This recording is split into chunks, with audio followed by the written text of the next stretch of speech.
What's all the buzz, y'all? What's all the buzz? This is Deplorable McAllister, aka Linda Paris. And you can see my snarky blog at deplorablemcallister.com, which you'll see a lot of memes up there right now, and a link to the mega meme folder. And I'm going to be uploading some more, not today, probably tomorrow. You can see my snarky blog at deplorablemcallister.com, and you can see the stories that I've written for the Southampton Press at historymysteryandmurder.com. And you can also see my television broadcasting career spanning over 20 years for all the big networks at lindaparis.com. And yesterday, I interviewed Norman Traversy. Now, there's a few things I want to say before I play the interview. Number one, can you imagine? I mean, really, we're in us United States people are in no position to be poking any fun at anybody else's world leaders. I can tell the world that I recognize this fact, but still, but it's nice to see that all the world leaders every country has its own variety of freak show, going on. Like, this is Canada's freak show. Like, our freak show is different. We've got we don't even know if they're human, like Biden with the ear. So I hope you enjoyed this interview. And one of the things we touch on and that I want to talk to Ryan about, he knows a lot about the Pickton pig farm. And I'm going to let them explain it to you. And I hope you enjoy the interview. Hello, my name's Norman Traversy. I'm a former Mississauga firefighter. Mississauga is a city just outside of Toronto. And Linda's asked me to tell my story. Basically, 13 years ago, I had a 3,000 square foot brick house on the cul-de-sac next to the woods. Had a Mercedes-Benz, had two cars, a beautiful wife, three beautiful daughters. And on my way to work in uniform, I rescued someone from a truck wreck. And in so doing, I injured myself permanently. And after my employer, the city of Mississauga, found out I was permanently injured, they fired me. And this is what happens in Canada to first responders that get injured. You're supposed to do the polite thing and kill yourself, but I didn't, and instead I got angry. I lost my house, I lost everything I owned. My daughters didn't get to go to university. You go okay there, Ryan? Yeah, my daughters didn't get to go to university, and I've been fighting for the past 13 years. And in so doing, I thought, why did they do this to a good firefighter? I got medals, got a letter of commendation. I was a good guy. Now, if they can do that to me, they can do that to anybody. So I looked into it. And what it was all about workplace compensation here in Canada, which is organized crime. Now, the workplace, this is all going to link together. I got ripped off. Lots of other people get ripped off. Ontario has triple the rate of first responder suicides compared to the rest of Canada per capita. And I thought, where's this money going? Well, Ontario has, right now, I think it's around $46 billion surplus. That's with a B. And that surplus is in British Columbia. And all the other provinces, their workplace compensation boards have multi-billion dollar surpluses. So Sorry, go ahead, Linda. I was going to say, can I just interrupt for a second and ask a question? So this quest actually took you into a place where you were able to expose all this government corruption came out of your personal injury story. Yes. That's Okay. how Norman and I actually made acquaintances through research, and just names came up, and we reached out to each other. This is Ryan, by the way. Yes, and I just want to I say that remind people that Ryan, can you just tell people briefly who you are? I'm Ryan. I'm a friend of Norman's, and I'm a researcher. And again, same flight. I was thrown off the back of a train in a train derailment accident, and I've come to the same. Everyone's coming together with the same conclusion about this government-funded insurance scheme, and it's legislated that all businesses must have it. And it's what All employers must all have it. employers and businesses, yeah. So even federal and provincial governments, provincial is like our, your version of states, and it's so basically all these funds are being amassed. And Bill Morneau, our finance minister, he went to all the different provinces and asked that these monies get pooled together. Okay, so here's what's happened, Linda. Yeah. The money, I think it's around 48 billion. That they're making $1 billion a month here in Ontario, $1 billion Wow. a month, and the money is sent to a company called BCIMC. Now, BCIMC stands for British Columbia Investment Management Corporation, and I think they call themselves just BCI now. Now, BCIMC, I'm sure you've never heard of it, but BCIMC is bigger than Apple. It has well over $1 trillion in assets. The company itself is worth around $300 billion, and it controls the surpluses from the various workplace compensation, pensions, our RCMP Mounties pensions in there. It's worth well over $1 trillion. Now, BCIMC, this is where it gets kind of weird. BCIMC was founded by a woman named Carol Taylor.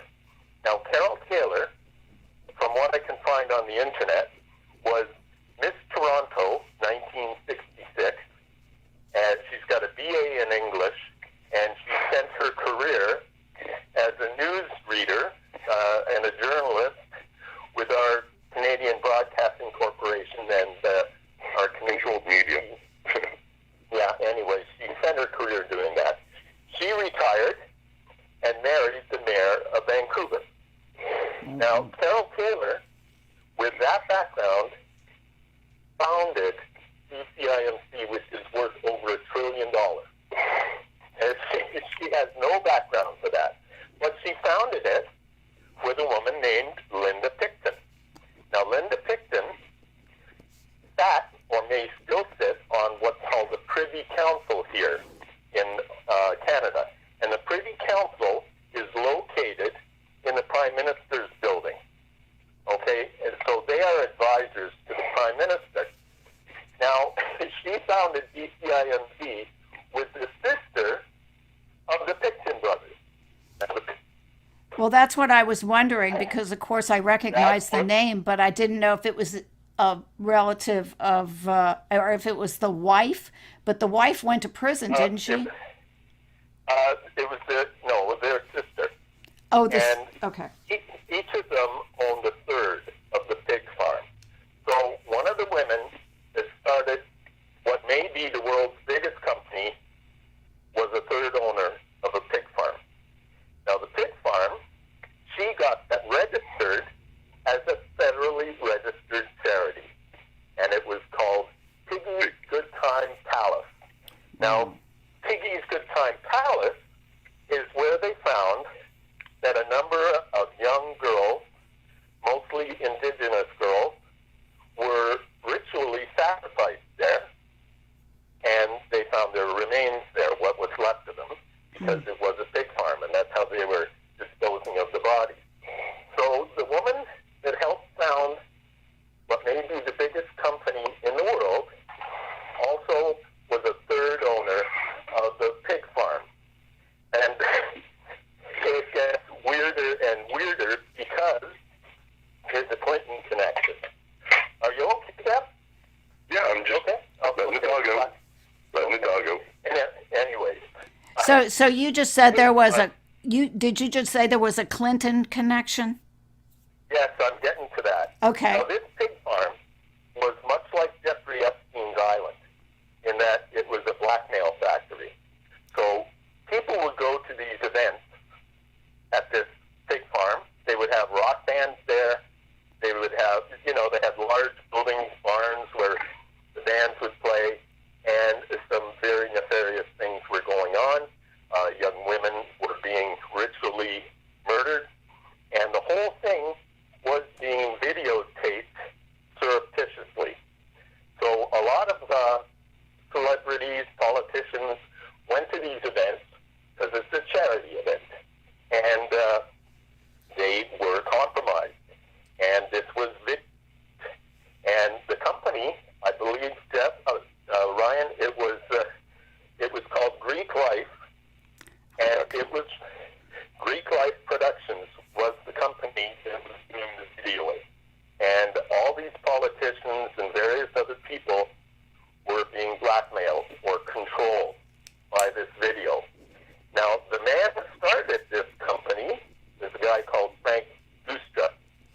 in Nick Minding, and his father did. Now, Gustra went on after this Greek-like film, which was taking the compromising videos, formed a bigger company called Lionsgate. Lionsgate Films, based in Vancouver, not far from the pig farm, is a company that's made a number of movies and the TV series The X-Files. Yeah. X-Files was filmed in Vancouver. So here's this mining multi-billionaire with this Lionsgate Films company. Now, he ended up being best friends with Bill Clinton. And he had a Trump-sized plane and has his own private plane. And after Clinton retired, he said, here's the keys, go wherever you want.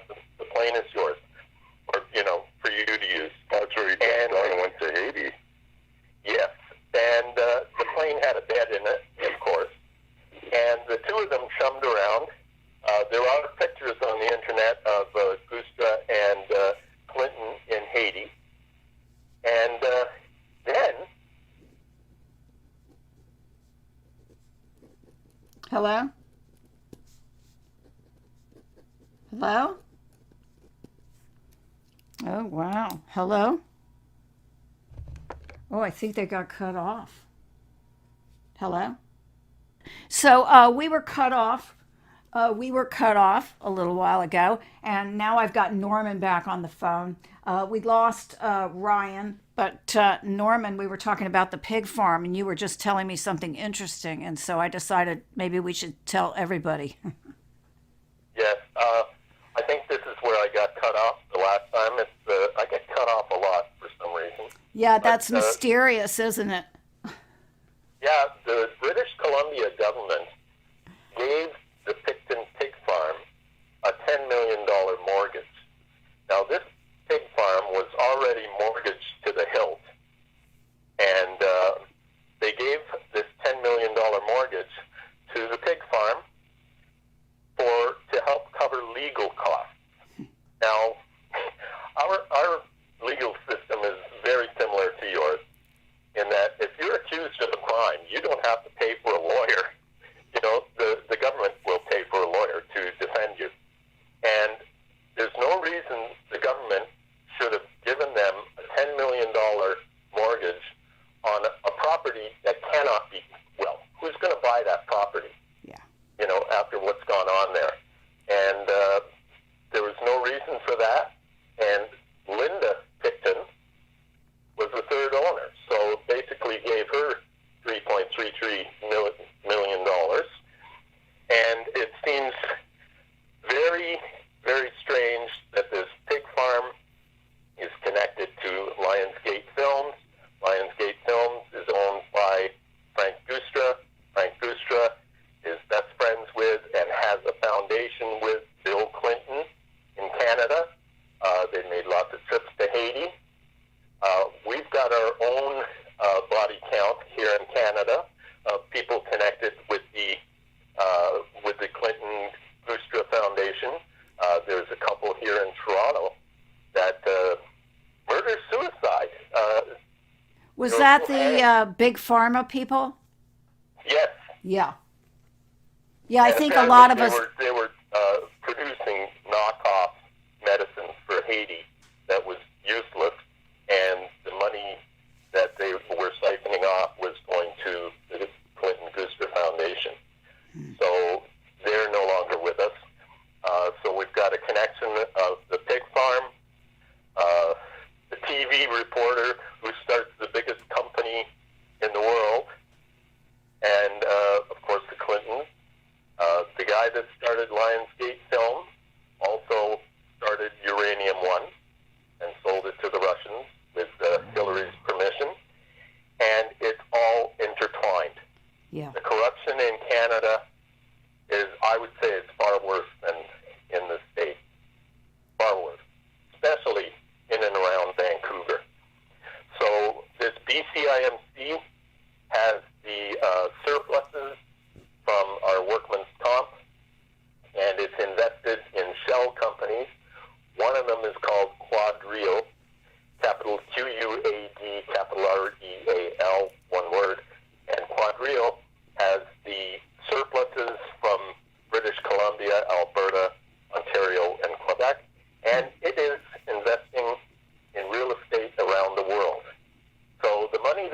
on to me and other injured first responders is in skyscrapers in Hong Kong. And it's also traded on the stock market in Canada and the U.S. And there's a lot of hanky-panky going on there, and it is being investigated by the Securities Exchange Commission in both the United States and Canada. So they're onto it, and I think it's kind of, I guess, telling that your wonderful President Trump signed an executive order on December 21st, 2017, I believe it was, saying that the government of the United States could confiscate any monies that were gotten through corruption or illegal means. And that's a lot of money, even for the United States. Yeah, and $1 billion. crimes against humanity are a big part of this too. Absolutely. Yeah. Absolutely. So it is all connected, and Canada and the U.S. are completely intertwined in this corruption. And I think people like the Clintons do business in Canada that they can't do in the States. Yeah. I wanted to ask, do you think they were doing child snuff films at that pig farm? Absolutely. They were. Absolutely. Yeah. Yeah. They were. Because all you hear about is the prostitutes. That's the big story. That's what's out there. Nobody has really, but I think it speaks volumes that they're hanging on to that property. Mhm. I mean, there must be evidence of wrongdoing there that they're protecting or something. Don't you think? Yes, and the other thing that's quite unusual is that at these events, which, I'm sure a lot of people went to those thinking they were just going to have a good time. And maybe a lot of times they did. I think they had, different, just like Epstein Island, they had different rooms for different purposes. And that once they went there and got compromised, they were owned. Yeah. I don't think it was about money. I think it was about control. But the guards at these events were, in many cases, Hells Angels and RCMP, off-duty. Wow. Now, what does that tell you? Yeah. Well, we were talking a little bit before, and I was saying that when I wrote my chapter in the book, I could see the QAnon book that I wrote a chapter in, and my chapter is about the fact that I saw what was happening, and I was so forlorn because it seems like you're saying the RCMP, well, it seems like they were all in on it, until QAnon came out, I thought they were all in on it and that all hope was lost, I really could see where the corruption went all the way up and all the way down. Here's what happened to me. I had a moment about a month ago, and I saw a video which has surprisingly, I think, almost disappeared. I'll see if you can find it, Linda. But we had a new commissioner of the RCMP, and the commissioner is the person that runs the RCMP, the highest-ranking police officer in the country. And this happened to be a woman. Her name is Brenda Lucky, Lucky. And there's a video, if you can find it, it'd be priceless, of her at her inauguration parade. She's in her dress uniform with the red jacket, red serge, and she's got all the Mounties behind her saluting, and she's saluting. And while she's saluting, Justin Trudeau walks up to her, kisses her on both cheeks, and gives her a hug. Can you imagine if Donald Trump did that to a female officer? Yeah. I mean, no, I can imagine how, the world would react to it. Yeah, well, it just wouldn't happen, would it? And I thought, what contempt Justin Trudeau has for that person and for that position. Well, what do you think's the matter with him? It seems like there's something really wrong with him. There is, and I think he was abused as a child. Yeah. And because he is Fidel Castro's son, look Yeah. it up. Look at Fidel Castro in his late 40s and look at Justin. Yeah. It's the same face. He looks nothing like his so-called father. And I thought, the RCMP aren't doing a thing about this, Trudeau. Not a thing. And here's why. And I knew that since the Magna Carta of 1215, every individual has the right to file what's called a private prosecution. And this was started before there were police forces. So you would file a private prosecution in the name of the king or queen, and it was your right to do so. So that's what I did. I filled out a form. I went to the Ottawa courthouse here in Ottawa, Ontario, and went to the Justice of the Peace office. And he says, well, I'm going to have to talk to some people, so can you wait for a few minutes? And I thought, okay, they're going to throw this out. But he came back about 20 minutes later, and he says, yeah, you can do this. And he said, do you swear that everything in this document is correct to the best of your knowledge? And I put my hand on the Bible, and I swore. And then he signed it, I signed it, and we had a date for a pretrial hearing, which here in Canada we call it pre-en-cot hearing, and it was literally a week later. Normally it would take 6 months to a year here in Canada, but it was about a week later in September, I think it was the 9th, something like that, early September, and I showed up with a couple of other people, and they said, oh, the judge is sick. So it was then put off till last Monday, and I showed up with some other people at the courthouse. The hearing was scheduled for 9:30 in the morning, and I was there at 9 and knocked on the door, no answer. We stood around outside that door till around 10 o'clock, knocking every 5-10 minutes, stayed locked. Finally, we went and sat on some benches about 20 feet away, and we saw some people walking into the room. So we went in there as well, sat down, and it was about another matter. It was about a peace bond. And we were told to leave, that it was in camera, private. So we left, and around 11 o'clock, 11:30, I saw a woman who looked like a lawyer, and I approached her, and she left the room. And she said, no, I'm a defense lawyer, and you need to talk to the Crown Attorney about this. I said, well, do you know anything about the Traversy versus Trudeau matter? And she said, oh, yeah, is that you? And I said, yeah. She said, that was the first order of business this morning. I said, well, you must have done it behind locked doors, because I was there. And she said, well, you have to talk to the Crown Attorney.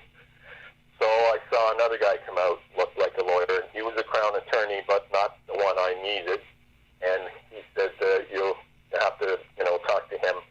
Looked in the courtroom, it was empty. So they'd obviously gone out a back door. Yeah. And obviously done this whole thing. Now what they did was they stayed my matter. And here in Canada, probably in the States, stayed does not mean withdrawn. Right. It means put on pause. Yeah, put on hold. It's on hold. So they did that because that night was our election debate. I think one of only one or two debates that Trudeau's having, and they didn't want this brought up in the debate. So the first time the judge is sick, normally what they do is they get another judge in there if a judge is sick. They don't just stop everything. And the second time, they literally locked me out. So it's not going away. We're going to refile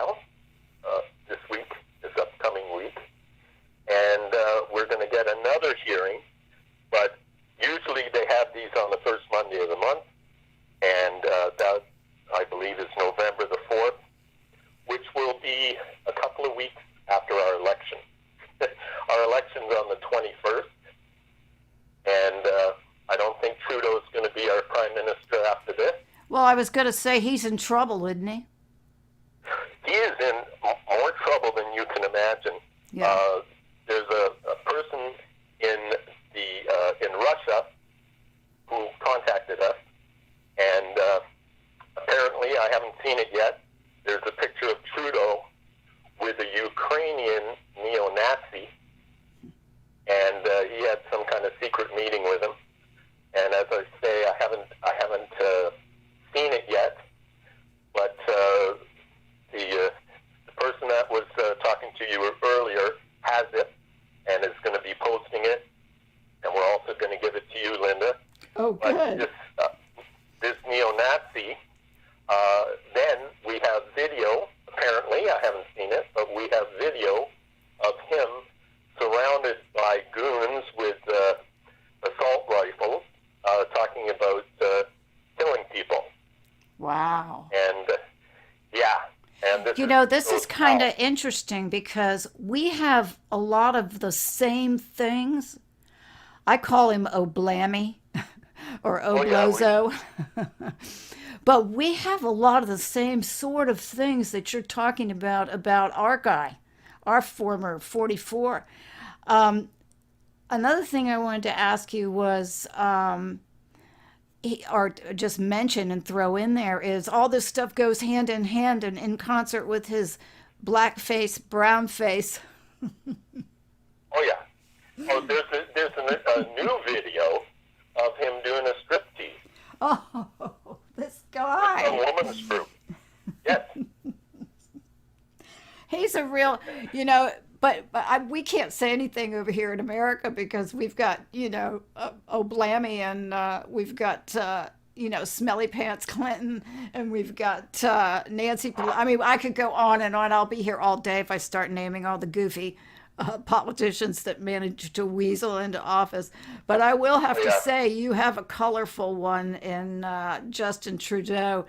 Now, I'm not trivializing the fact that you had to live with this guy being your prime minister and being in charge of things, and look what happened, But it does seem like the whole world was careening on the same course, you know what I'm saying? Yep. And we were talking earlier. We were talking earlier about how connected it really is. Oh, it's huge, isn't it? Yeah. Like I was saying, I think from listening to a lot of these MK Ultra victims that a lot of these Five Eyes are connected underground, and that you can just get from Los Angeles to Canada probably in short order. 20 minutes. Yeah, exactly. So I think it's as you say, the Great Awakening is happening. Yes. I didn't know, I was going to ask you about, you have a bit of a lineage, don't you, that kind of cued you up towards these laws that you went after this law? Yeah. Oh, you mean my family history? Yeah, well, you were, I don't know if you want to, talk Sure. about. Yeah. But when we were having our conversation before, a lot of people wouldn't know about this law that you knew about and went after him. Yes. Now, it's the same, the same in Australia and New Zealand and Great Britain. And I was talking to someone else in the States, and she looked it up, and apparently your Supreme Court has stopped that. You might want to check. Really? Well, that's what she said. I haven't seen it myself, but... it wouldn't surprise me. Supreme Court, yeah. So I invoked a very old law that they forgot about, Yeah. My lineage is...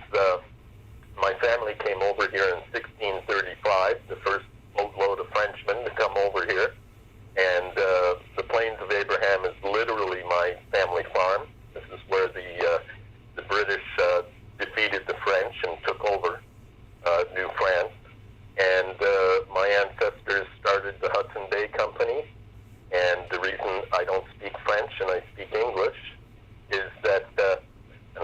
my ancestors, Norman Traversy, started the Lower Canada Revolt, or was one of the leaders of the Lower Canada Revolt in 1837, and they were going to hang him. And instead, they made him pay a £1,000 fine, and he and his family were banished from Quebec or from New France forever. And so he went across the river to Ottawa in Ontario. So all of us Traversys have been English speakers ever since. Two more of Joseph Traversy and Danielle Traversy were couriers for George Washington in the Revolutionary War. Oh, wow. So, yeah, and one of them was killed, and the other one went before the United States Congress and asked for some land in upstate New York because he was no longer welcome in Canada, and they gave him a bag of shot and some powder and said, "See you later." Yeah, it's in my DNA to do this. Yeah, I also was wondering something else I wanted to ask you about.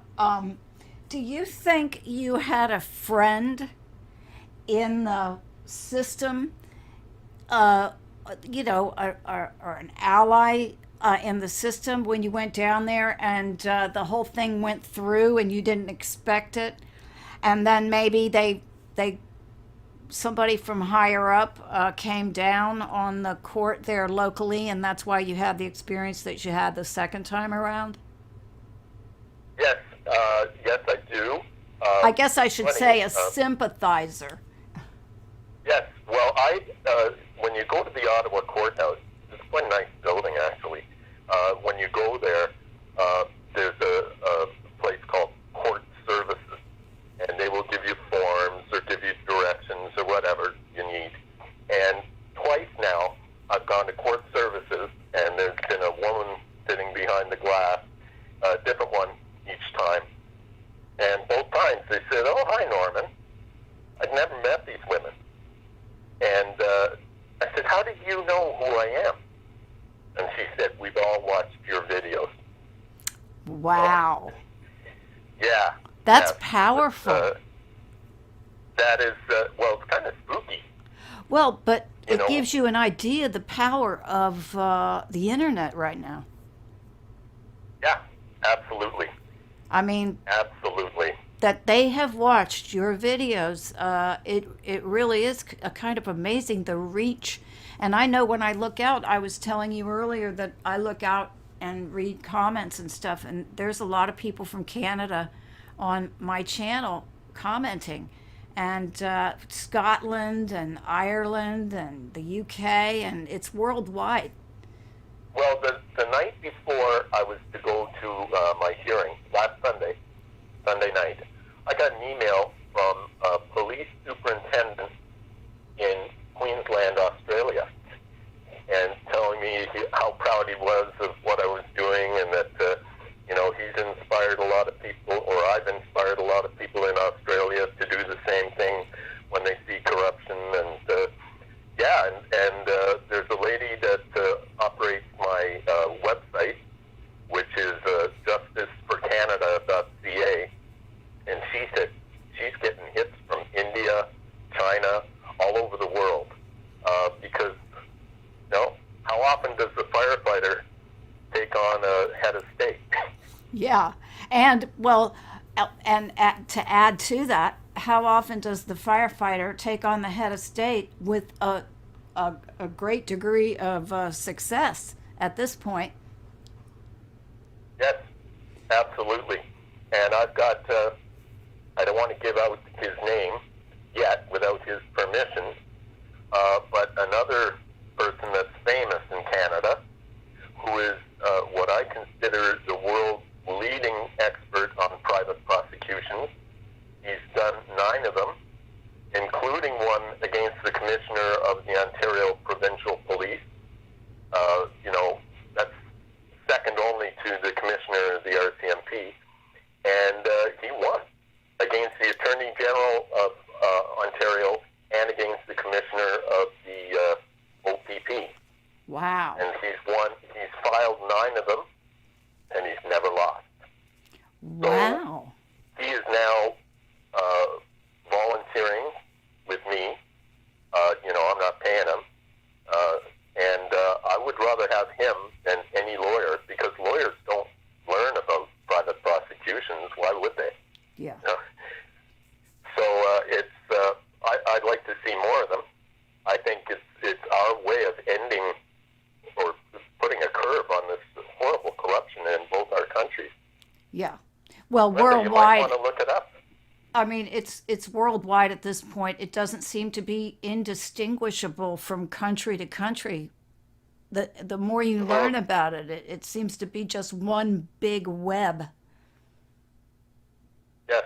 I mean, just talking about the pig farm and Lionsgate and the head of, the founder of Lionsgate with Clinton, Uranium One, Yeah, and laundering. I believe Ryan was saying, before we had our phone call so rudely interrupted, I believe Ryan was saying that, is it Gusta? Gustra. Gustra. Oh, so it's the G-U-I-S-T-R-A. same guy that we've been hearing about, Gustra. So Gustra and Clinton, they've got their pictures taken in Haiti Yeah. together. Lots of them. Yeah. And so this all stems from Greek life films, which Yeah. turned into Lionsgate. That's correct. A And Greek huge. Life was surreptitiously videoing what was going on at the pig farm. Wow. So do you think that was the sole purpose of Greek life films? Yes. Wow. Yeah. And Because they weren't making movies then. And then it became Lionsgate, and Lionsgate made, of course, The X-Files and a number of other famous movies. And I think they've got studios in Los Angeles and in Vancouver. oh yeah, a lot of movies are produced by Lionsgate, come out of Lionsgate. A lot of movies here in the States and maybe even some television shows, I don't know. Well, X-Files. Yeah, they probably have more. Because Lionsgate, it's not like I haven't heard of it, and every American hasn't heard of it. And And it started by a mining billionaire from Sudbury, Ontario. well, what it does is it kind of reminds me. Do you ever watch Dr. Sean Ross? No, never heard of him.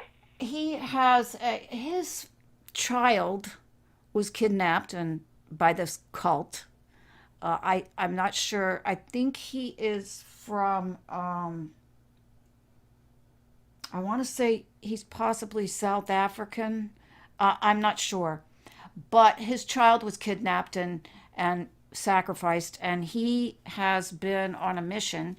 He has a YouTube channel, and it's one of them is called Central Intelligence Agency.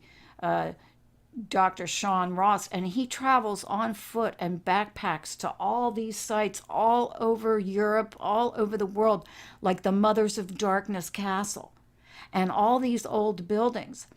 And he went to a Templar winery up on the top of a mountain, and there was a giant gate. And I swear, You know what? I've seen that video. I have seen that one. it had the And, Warner's. I know. It had the Warner Brothers logo on it. Yeah. I'm like, what the hell is this? Well, here's another connection that just came to mind. That you know about Nexium, Yeah. right? Now, Alison Mack, who is number 2 in Nexium, she was an actress on a show called Smallville. Mm-hmm. And I believe Smallville, I'm not sure, but I believe Smallville was a Lionsgate production. And 2 other sisters that funded this Nexium cult, gave it millions of dollars, I think tens of millions, were the 2 Bronfman sisters. Oh, yeah. Bronf? And you know who Bronfman is? Yeah. Bronfman, the Bronfman family owns Seagram's distilleries. Right. Those Seagrams, yeah, I'm sure everyone in the States has seen Seagrams. And isn't that Well, Rachel Chandler married to the Seagrams guy? Well, it's no, not. I believe she's married to a Guinness. Oh, Guinness. Oh my God. Yeah. I'm getting so confused. Okay, but they have a brother. I think his name is Edgar Bronfman. I could be wrong about his first name. But their brother is a top advisor to guess who? Justin Trudeau. Wow, it all comes around, doesn't it? Every single It time. all comes around.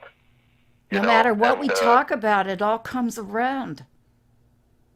And I guess you know about Justin Trudeau teaching at the West Point Academy? I did not. Okay, well, there's a school. It's a private, very posh school. It's outside of Vancouver, near the pig farm, once again. Oh, dear. And Justin Trudeau worked there as a substitute drama teacher. Oh, my God. And, yeah, he wasn't, I think at one point they said he's a math teacher. He didn't have the brains to be a math teacher. Yeah. He was a substitute math teacher, drama teacher, and he also helped the yearbook club put the yearbook together. And the reason he was hired there was his Trudeau Foundation gave huge amounts of money to that school. And like I said, it's quite a posh school. And he left before the end of the school year. He was there for only a year and a half. And there was talk of him messing around with the students. And just a few days ago, Justin Trudeau paid a $2.5 million non-disclosure agreement with a woman who was a student there. Now, no one knows. She's not talking. But, why would he fork over $2.5 million to a woman that used to be a student there that was 17 at the time? Well, here's the shocking part. Sorry? The shocking part is that it was a woman. And not a Well, and not a fellow male student. Actually, there is talk of that too. Yeah. But then, when he left, I believe he left in 2002. He would have been in his late 20s, almost 30 years old. Believe it or not, the man's almost 50. Really? But, he left, and he had a law firm announce that he was leaving to go on a speaking tour. Now, what kind of teacher has a law firm announce that they're leaving? Yeah. And he didn't go on a speaking tour. He went to another high school where he worked as a substitute drama teacher for less money. What was the name of that And- first school that you were talking about that was over by the farm? Not far from the farm, but it was called the West Point Academy. Academy. Okay, that's what I wrote down, but I didn't know if I I think got it's that. Academy. It might be another word, but it's West Point. I'm sorry, I And, interrupted you. What were you saying about Trudeau and how he went to another? He had a He didn't lawyer. go on a speaking tour. Oh yeah, He's okay. not going on a speaking tour, and he went to another public school where he worked for less money. Really? Yes, and now he's given $2.5 million to a woman that was one of his students at the West Point School. Why would you give someone $2.5 million just before an election? That's almost too much money for just sex. You know what I'm saying? I mean, it seems like it would be more damaging because he could use a good heterosexual scandal. Well, I'll tell you something that his roommate from university is a convicted pedophile, child pornography person, has been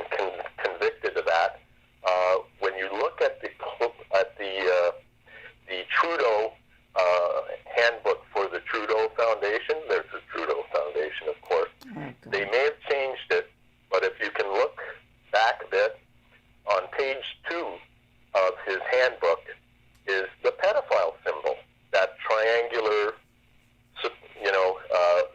nested triangle symbol. That was right there on his book. Yeah, I think Right that's there the on boy lover one too. Yeah. The triangle. So, he's been surrounded by these people his whole life, Yeah. and educated by the Jesuits, and they're bad people. Yeah. So, I think that the poor man was compromised at an early age, Justin was, and that he's been controlled his whole life. Well, that's exactly what people who know what's going on over here say about, Obama. Yep. That Well, here's another connection. One of the charges that I laid against Trudeau, the big one was obstruction of justice. And I don't know if you know about the Jody Wilson-Raybould affair, SNC-Lavalin. I don't. Okay. Well, here's the thing. One of the other charges I made against Trudeau was that he accepted vacations from the Aga Khan. And he went down twice to the Aga Khan's island. And he brought his security people with him, all the rest, and it works out to over $400,000 that Trudeau got going to the Aga Khan's island. Well, guess who was on the island at the same time as Trudeau was at the Aga Khan's island? Al Gore. Oh, wow. I just did a video about Al Gore traveling with suitcases full, supposedly. Of adrenochrome. Yeah, that's what I think it was, adrenochrome. They were trying to say it was his own blood. I don't know. No, you don't do that. But, Yeah, who does that was it as well. He's down at the Aga Khan's island with Al Gore. Wow. And he's one of the ones that's squawking the loudest. And I think you can take those Q-isms and apply them in any country. Whoever's squawking the loudest over where you are has the most to hide. Whoever's squawking the loudest, globally, those are the ones with the most to hide. Absolutely, it's all coming out, and they shouldn't have messed with this firefighter. But I may regret it in the future, but I'm not scared. I'll do what's right, and I want my grandchildren to live in a different Canada than the one I live in. We've been talking for a really long time, and this is fascinating stuff. And we're going to have to do another interview, Norman. I'm worried about the phone going dead. But have you got any last words or anything? Maybe talk about your GoFundMe page and, everything that you're doing right now. Yeah, thank you very much. I do have a GoFundMe page, and it's for any cost associated with, my matter with Justin Trudeau. And people have been generous, but I'm going to need more money. This person that is volunteering to help me, he lives about a 6-hour drive from here, and when he comes, I pay for a hotel for him and his wife. And, there are expenses like that. I spent $200 on paper and ink just to go to the court, and I've got a lot of information, but this has now become my full-time job. Yeah. I'm not going to give up. Yeah. I am a patriot, and I'm also an American patriot. I may not be an American, but I have always loved America. And I was a fan of Donald Trump when he wrote The Art of the Deal. When it first came out, I bought it. And I've always really liked that man. I think he is a quintessential American. I really do. I admire him a lot. I admire the United States, and I think you're really good people, but you're being controlled by some dark forces, and so are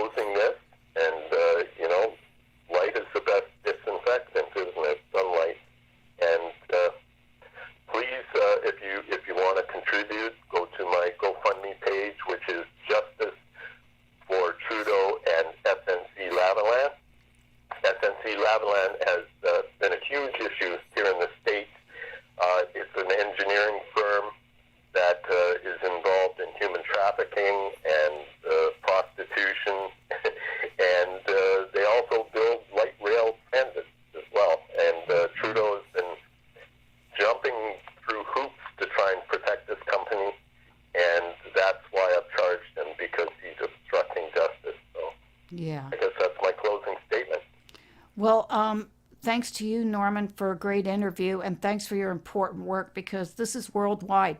We can't just stop it in America. We have to stop it all over the world. This cannot be allowed to stand. And I know that anybody who listens to this is going to appreciate your efforts. And at this point, this is Deplorable McAllister and Norman signing off.